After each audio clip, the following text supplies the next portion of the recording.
Siyabingelela, sinamukele ekhaya la sichaza khona ngamaphupho. Ngijabula kakhulu ukuthi namhlanje sizochaza okanye sikhulume ngesihloko sephupho ngesoulmate. Sizobheka ukuthi kungabe kusho ukuthini uma uphupha ngokuhlangana nomuntu ozizwa njengomngane womphefumulo wakho, soulmate. Cabanga uphupha umuntu othizeni omaziyo noma umuntu ongamazi, kepha ongekho ebudlelwaneni naye. Nibambene ngezandla futhi uthando luzwa luhluke kakhulu kunalolo wake waluzwa ngaphambilini. Noma mhlawumbe uphuphe ngomuntu thizeni nihagana, kuleyo hug uzwe umlilo ovuthayo wothando. Nisabambene uzwe uthando lweqiniso. Uzizwe uphelele futhi unentokozo emangalisayo. Ngisho noma-ke usuphapheme ephusheni, kodwa usalokhu ujabule njalo. Lokhu kuphupha-ke ngabe kusho ukuthini? Nansi imiqondo embalwa engaba izincazelo. 1.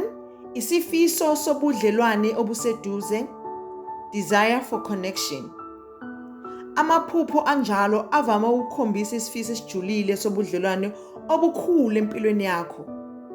Ungaqaphela ukuthi imizwa yakho ingase ikhombise isifiso sobudlelwane obuqotho. 2. Ukuzihlola, self-reflection. Ngezinye izikhathi, lamaphupho aveza izingxenye zakho zempilo ofuna ukuzihlanganisa nazo. Futhi kungase kube mayelana nokuhlangana nesimo sakho sangaphakathi. 3. Ukwaneliseka ngokomzwelo, emotional fulfillment.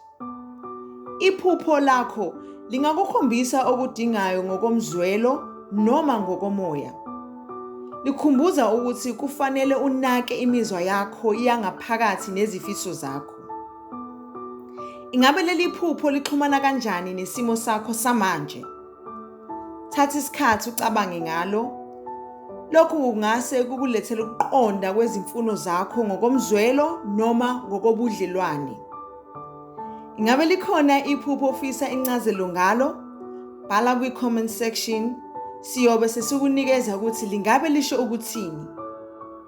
If you like this video, please give it a thumbs up, subscribe and hit the notification bell to stay updated with new content. Siyabonga, nisale kahle.